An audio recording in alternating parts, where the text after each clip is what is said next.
জীবনের ঝুঁকি নিয়ে ভাঙা বাড়িতে দিন কাটাচ্ছে বড়বাজারের রাজাপাড়ার ভূঁইয়া পরিবার। খড়ের চাউনি, তার উপর প্লাস্টিক চাপানো, তাতে আবার অজস্র ফুটো। একটু বৃষ্টি হলেই ঘরের মধ্যে ঘটি বাটি পেতে রাখতে হয়।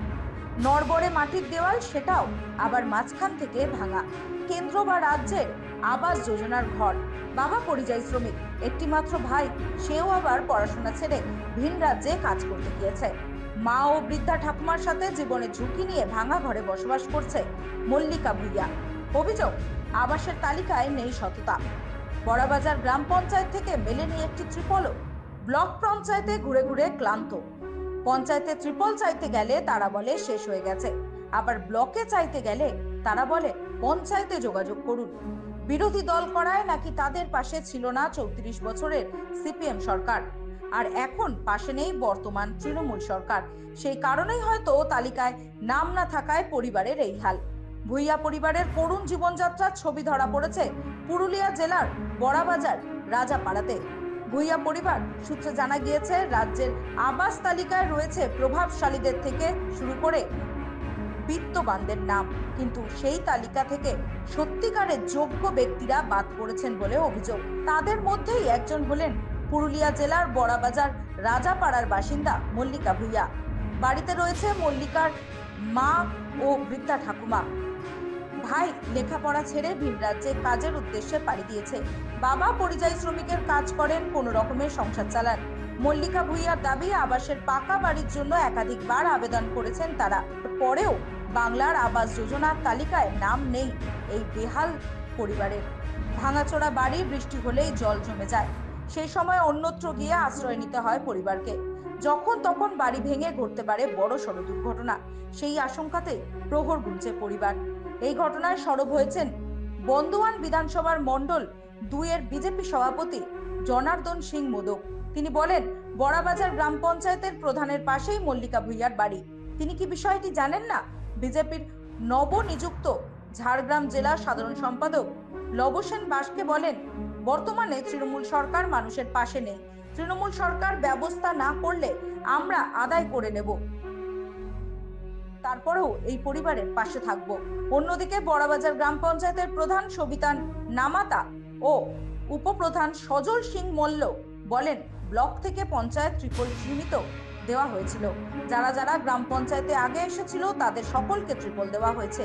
ওই পরিবারগুলো আগে না এসে পরে এসেছে, তখন পঞ্চায়েতে ত্রিপল শেষ হয়ে গেছে। বাংলা আবাস যোজনা সেটি রয়েছে ব্লকের তত্ত্বাবধানে।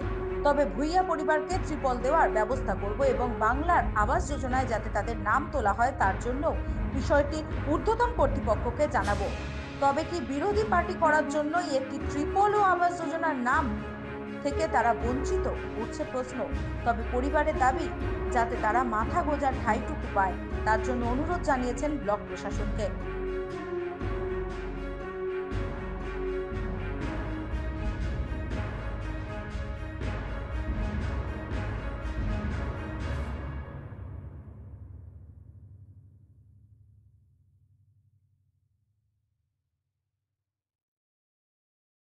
আর কখনোই সরকারি সাহায্য পায় নাই। আমাদের বড়াবাজার রাজাপাড়াতে 1200 ভোটার, টোটাল 600 থেকে 650 পরিবার।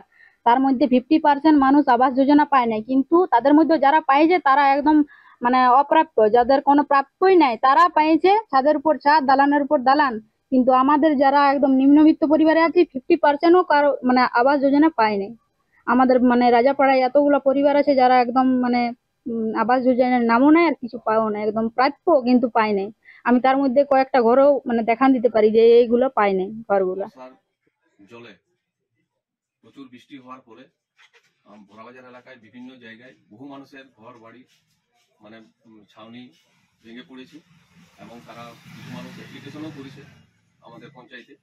তো সেগুলো আমরা সার্ভের মাধ্যমে আমরা বিচার বিবেচনা করে ব্লক নেতৃত্বের সাথে কথা বলে আমরা সেগুলি ব্লক স্তরে পাঠাবো তাদের।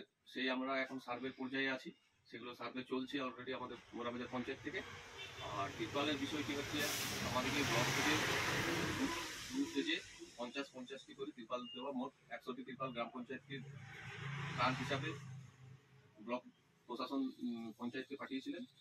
তো তাতে করে আমাদের ত্রিপাল 100টি ত্রিপালের প্রায় শেষ। হয়তো ওনারা ত্রিপাল শেষ হওয়ার পর এসেছেন, সেই জন্য হয়তো বলা হয়েছে যে ত্রিপাল আপাতত নেই। যাই হোক, ওনাদের যদি সেরকম ব্যবস্থা হয়ে থাকে আমরা গিয়ে দেখব, তাহলে আমরা কিছু ব্যবস্থা নিশ্চয়ই করব পঞ্চায়েত তরফ থেকে।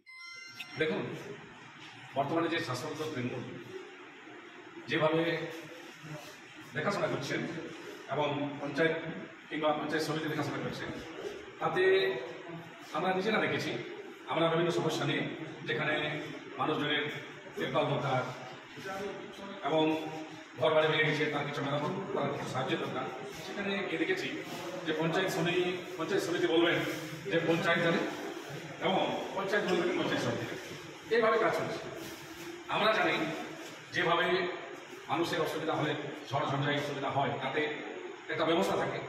আমরা অনেকবার গিয়েও কিন্তু পাইনি। এইভাবে বড়বাজার কেন অনেক জায়গায় আছে, বড়বাজারে আমি দেখেছি বড়বাজারে যাদের যাদের কথা বলছেন তারা কথা বলেছেন। আমরা দেখছি কিছু করা যায়, আমরা নিজেরাও মানে কি বলবো, আমরা নিজেরাও চাইছি যে কিছু আদায় করে আমরা তাদের যদি ত্রিপাল দিতে পারি। ওনারা তো দিচ্ছেন নাই, আমরা